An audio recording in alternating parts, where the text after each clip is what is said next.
University మంచి భవిష్యత్తు కోసం తెలుగు విద్యార్థులు ఇష్టపడే యూనివర్సిటీ. లక్ష్మి అవార్డు వచ్చింది నీకు అన్నారు. అవార్డు అంటే ఏంటో అని ఏదోలేండి వచ్చిందా సంతోషం అండి. అవార్డు అంటే ఏంటి సాధారణ విషయం కాదు. ఫస్ట్ సినిమాకే నీకు అవార్డు వచ్చింది.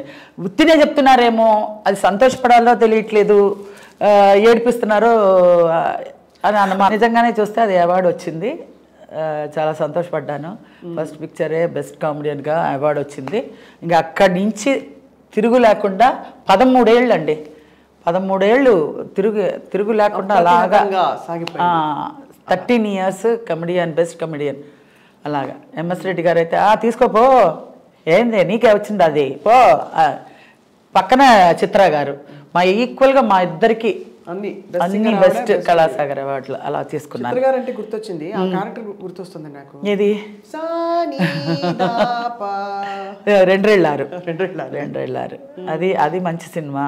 అన్నిట్లోనూ ఒక మేనరిజం ఉంటుందండి. నా సినిమాలు ఏమన్నా చూసుకోండి, అన్నిట్లో ఈవెన్ విశ్వనాథ్ గారు కూడా సూత్రధారుల్లో 30 రోజుల్లో అన్ని భాషలు నేర్చుకునేది. అది తర్వాత స్వర్ణకమలంలో ఇలాగా హారతలు ఇచ్చేది. తర్వాత ఇంకొక వజ్రంలోనే అందులోనూ ఆయన సినిమా 3-4 సినిమాలు చేశా. అందులో అన్ని బూతులు తిట్లు అనమాట. ఎన్ని బూతులు, ఏదో బూతుల ఇది అన్ని తిట్లు ఇదనమాట. అలాంటి క్యారెక్టర్. తర్వాత ఇంకోటి వెంకటేష్ ఏదో సినిమా చేశాడు, అందులో కృష్ణుడికి భక్తురాలు అనమాట. అది శుభ సంకల్పం. ఇలా 4-5 సినిమాలు చేశాను ఆయనది. అదొక అదృష్టం విశ్వనాథ్ గారితో చేయడం. ముందే వాళ్ళు డిజైన్ చేసి పిలిచేసేవాళ్ళు. ఒక్కసారి బాబు చిట్టి చెప్పరా ప్లీజ్ మా కోసం. శ్రీలక్ష్మి గారు మీరంటే నాకు చాలా ఇష్టం. ఏమన్నావమ్మా? శ్రీలక్ష్మి నువ్వంటే నాకు చాలా ఇష్టం అన్నావా? బాబు చిట్టి అది ట్రెండ్ ప్రకారంగానే బాగా వచ్చేదండి. అది మామూలుగా కాదు. అది అప్పుడు ఆ ఎక్స్ప్రెషన్ ఫస్ట్ మోల్డ్ చేసి అది ఆ సాంగ్ అది వేసే మ్యూజిక్ వేస్తారు కదా, అదేంటి అది టంగ్ అని అది వచ్చి మన కోటి గారు ఆయన ఒకసారి ఎయిర్పోర్ట్లో చెప్పారు, అమ్మా ఈ దీనికోసం ఆ ట్యూనింగ్ కట్టమన్నాడు, ఆ మ్యూజిక్ పెడతాను, ఆ మ్యూజిక్ అమ్మాయి బాబు చిట్టి అనగానే ఆ మ్యూజిక్ పలుకుతుంది. అది అది అది వచ్చేసి ఆయన అన్నాడు దానికి కంపోజ్ చేయండి, ఆ మ్యూజిక్ కంపోజ్ చేసి అది పెట్టారనమాట. అది నలందానా నలందానా అది అని ఒక పాట వస్తుంది కదా, ఆ పాట మ్యూజిక్ ఇందులో కంపోజ్ చేసి అది పెట్టారంట ఆ మ్యూజిక్. నీకు మ్యూజిక్ ఊరికే రాలేదమ్మా, ఆ బాబు చిట్టి తర్వాత వచ్చే ఇది ఉందే అది మేము అన్ని తిప్పలు బట్టి పెట్టాము మీకు అని అన్నారు ఆయన ఒకసారి ఎయిర్పోర్ట్లో. అబ్బో చాలా సంతోషం అండి అన్న. అప్పుడులో అంత మైన్యూట్గా ఇది చేసేవాళ్ళు. అవును, అప్పటికి ఇప్పటికీ అంటే ఇప్పుడు బాగుందో బాగాలేదు నేను చెప్పేంత కాదు, కానీ అప్పట్లో చాలా డీటెయిల్డ్గా తీసేవాళ్ళు. నేను అసలు కామెడీ అంటే ఆ సీన్ అంటే ఆ డైలాగులు అంటే మనం ఓన్గా మాట్లాడడానికి చేయడానికి ఏమి ఉండేది కాదు. వాళ్ళు చెప్పింది చెప్పినట్టుగా మనం ప్రజెంట్ చేయగలిగితే మనం అదే చాలు, అన్ని మార్కులు తీసుకోవచ్చు. మామూలుగా అంతకు ముందు తరం కామెడీ హాస్య నటీమణులు అందరూ, రమాప్రభ గారు, గిరిజ గారు అందరూ వాళ్ళు ఏంటంటే కొంచెం తెలివిగా కనిపిస్తూ కామెడీ పండేది. మీరేమో మామూలు ఏమి కామెడీ అని చెప్పకుండా అదే అదే అది అదే భగవంతుడు చెప్తాడు కదా, పరిస్థితుల ప్రభావాన్ని బట్టి ఆయన లీలలే అనుకోవాలి.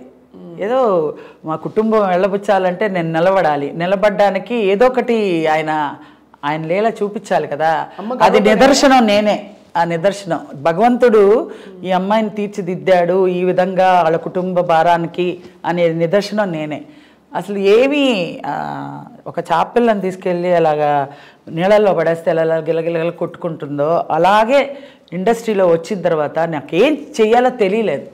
కానీ నా అదృష్టం ఏంటంటే మంచి మంచి డైరెక్టర్స్ చేతిలో పడ్డా, మంచి క్యారెక్టర్స్ వచ్చినాయి, మంచి ప్రొడ్యూసర్సు, మంచి డైరెక్టర్సు, మంచి ఇది స్క్రిప్ట్స్ అన్నీ మంచి వచ్చాయి. శ్రీలక్ష్మి గారు నాన్నగారు మీరు అసలు ఇండస్ట్రీకి రాకూడదని కంగారు పడేవారు, ఆడపిల్ల కష్టపడతాం నాకు తెలిసి ఎలా ఉంటుందని. ఆయన అన్నట్టుగా మీరు అలాంటి కష్టాలు కొంచెం కొంచెం చూసారా? అంటే ఆడపిల్ల కాబట్టి అసలు అదృష్టం చాలా అమాయకంగా ఉంటారు. లేదండి, మా అమ్మగారు కొంచెం ఒక బ్యాక్ బోన్ లాగా నుంచొని నన్ను నడిపించింది. ఏంటంటే మా అమ్మగారు ప్రొడ్యూసర్ భార్య హీరో భార్య అమర్నాథ్ గారు అంటే ఒక భయం. అమర్నాథ్ గారు భార్య అంటే ఒక భయభక్తులతో ఉండేవారు. మా అమ్మగారు అంటే భయం వేసేది. అందుకని మా అమ్మగారు ఏంట్రా దాంతో ఎక్సకాలుగా ఇచ్చేద్దాం అనుకుంటున్నావా, ఒకసారి అగ్రిమెంట్ చేస్తాను, అమ్మాయికి అగ్రిమెంట్ చేయాలి అని అంటే, ఏంటి పిల్లి మెడలో గంట కట్టాలని, పిల్లి మెడలో గంట కట్టాలి అగ్రిమెంట్ చేయడం. ఇలాంటి ఆశాలన్నీ నీ దగ్గర పెట్టుకో, మా అమ్మాయి దగ్గర ప్రయోగించకు, నాకు తెలుసు ఆ అమ్మాయి ఎంతవరకు తీసుకొస్తాయి, ఎంతవరకు చేయాలి, ఏం చేయాలి అనేది మాకు తెలుసు, నువ్వు నేర్పించి మేము రావాలనే అవసరం లేదు. పెద్ద పెద్ద డైరెక్టర్లు ఎవరో ఒకటి అరా అప్పుడులో వచ్చారు, వచ్చి ఇలాగ మేము అంటే ఒకళ్ళు ఉంటారు కదా, ఏమంటారు వాళ్ళు, ప్రమోటర్స్ లాగా ఉండి చేయిస్తారు, పిఆర్ఓ లాగా. వాళ్ళు మేము ఇంప్రూవ్ చేస్తామమ్మా, అగ్రిమెంట్ వేయండి, 3 ఏళ్ళ వరకు మా కస్టడీలోనే ఉండాలి, మేము తెచ్చిన సినిమాలే చెయ్యాలి, అలా అంతా అడిగేవాళ్ళు. అంటే మా అమ్మగారు దానికి అంతా ఆస్కారం ఇవ్వలేదన్నమాట. అది ఇంకా ముందు వచ్చి ఉంటాను కదా, ఇప్పుడు 41 ఇయర్ లాగా ఎలా కనపడతాను, మీ కంటికి అలా కనబడుతున్నానేమో. చాలా మంది ఏం మార్పు లేదు మనలో. అదే చాలా బాబు చిట్టి నిజంగా అది ఎవరన్నా సరే నా ఇంటి పేరు ఏంటని అంటే ఎవరు చెప్పట్లేదు, బాబు చిట్టి అని అంటున్నారు. అలా మా ఇంటి పేరు బాబు చిట్టి అయిపోయింది. మరి చాలా కష్టమైన ఒక సిచ్యువేషన్ నుంచి సరే మీరు స్టార్ అయ్యారు కాబట్టి పర్వాలేదు, కానీ అప్పుడు కష్టపడ్డప్పుడు నిజంగా అంత ఆర్థిక కష్టాలు ఉండేవండి. చాలా యాక్టర్స్ ఇళ్లలో ఇంత కష్టం ఉంటుందా అని ఊహించుకోలేరు ఎవరు. కానీ అదే అండి, అందరి ఇళ్లలో కష్టాలు ఉంటాయి. సినిమా యాక్టర్ ఇంట్లోనే కష్టం ఉంది అనేది ఎలివేట్గా తెలుస్తుంది. ఎందుకంటే సినిమా యాక్టర్లు కదా, సెలబ్రిటీలు కదా, వాళ్ళ ఇంట్లోనే కష్టాలు ఉంటాయేమో విచిత్రంగా అనుకుంటారు. కానీ అందరి ఇళ్లల్లో ఉండే కష్టాలే మా ఇంట్లో కూడా ఉంటాయి. ఏ ఆర్టిస్ట్ని తీసుకోండి, కష్టం లేదని అంటే అది నేను నమ్మను. అందరికీ కష్టాలు ఉంటాయి. కష్టాలు లేనిది, ఇప్పుడు పగలు ఆర్టిస్టులకు మాత్రమే పగలు ఉంటుంది రాత్రి ఉండదు అని అంటే ఏమైనా అర్థం ఉందా? పగలు ఉంటుంది, రాత్రి ఉంటుంది, అది జనరల్ అందరికీ. అది సో మీరు బ్యాక్ బోన్ అయిపోయారు మొత్తానికి, ఫ్యామిలీకి బ్యాక్ బోన్ అయిపోయారు, బ్యాక్ బోన్ అయ్యారు, కష్టాలన్నీ తీర్చారు, మీకు ఒక మంచి స్థానం సంపాదించుకున్నారు. అసలు 2 జేళ్ల సీత అవకాశం. కానీ పేరు ఆ రోజులు కాబట్టి పేరు సంపాదించుకున్నానండి. డబ్బు అనేది సంపాదించుకోలేకపోయినా ఆ రోజుల్లో. డబ్బు ఇప్పటికీ కూడా అంత గొప్పగా డబ్బు కూడా తెలియదని ఎవరో చెప్పారు. మీకు ఎంత అడగాలో కూడా తెలియదు ఆ రోజుల్లో. ఇవ్వకుండా చెక్కులు బోన్స్ అయినవి కూడా ఎన్నో ఉన్నాయండి. అప్పుడు ఎలా బాధపడతారండి? అది ఎగ్గొట్టేస్తే ఇంకేం చెప్తామండి, ఇంకా చెక్కులు వస్తుందని చూసుకుంటూ ఉంటే అది పోయిందంటే ఇంక అంతే, చల్లని చెక్ అయిపోతుంది కదా. కేసులు పెట్టి అవేవి అవకాశం ఉండదు. 5,000 10,000కి ఏం కేసులు పెడతామండి, ఏం కేసులు పెడతా? మహా ఇస్తే 5,000 10,000 15,000 20,000 అంతకన్నా గీ పెట్టినా కూడా ఇచ్చేవాళ్ళు కాదు. అన్యాయం అండి. అంటే 3-4 పిక్చర్లు చేసేదాన్ని కాబట్టి, 3-4 పిక్చర్స్ చేస్తా కాబట్టి అలా కవర్ అయిపోయేది అనమాట. మొత్తానికి సిచ్యువేషన్ నుంచి గట్టెక్కారు. ఈ 2 ఏళ్ల సీత అప్పుడు మీ క్యారెక్టర్ని ఎలా డిజైన్ చేశారు జంధ్యాల గారు? అదే సేమ్ ఓల్డే, సేమ్ మాలోకం అంటే అలాగే ఉండేదాన్ని. ఇట్రా అంటే అటే లేదాన్ని, అటే ఏంటమ్మా అసలు ఇను అంటే వినేదాన్ని కాదు, రెడీ అనేదాన్ని. అసలు మైండ్కి ఎక్కిందా అంటే ఎక్కింది అనేదాన్ని, ఏంటంటే ఏంటండి అనేదాన్ని. అసలు ఏమి అర్థమయ్యేది కాదు, అందరు పొలమని నవ్వేవాళ్ళు అనమాట. ఇదంతా చూసి ఇదేదో బాగానే ఉందనేసి ఆయన పేపర్ మీద రాసేస్తూ ఉన్నాడు. సీన్లు అలా పెరిగిపోయింది.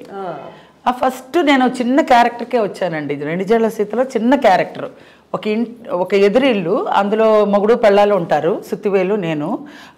ఆ ఎదురింట్లో ఒక 4 బాయ్స్, ఒక కుర్రవాళ్ళు, వయసుకి వచ్చిన కుర్రవాళ్ళు, మంచి కుర్రకార అంటారు కదా ఆ పిల్లలు.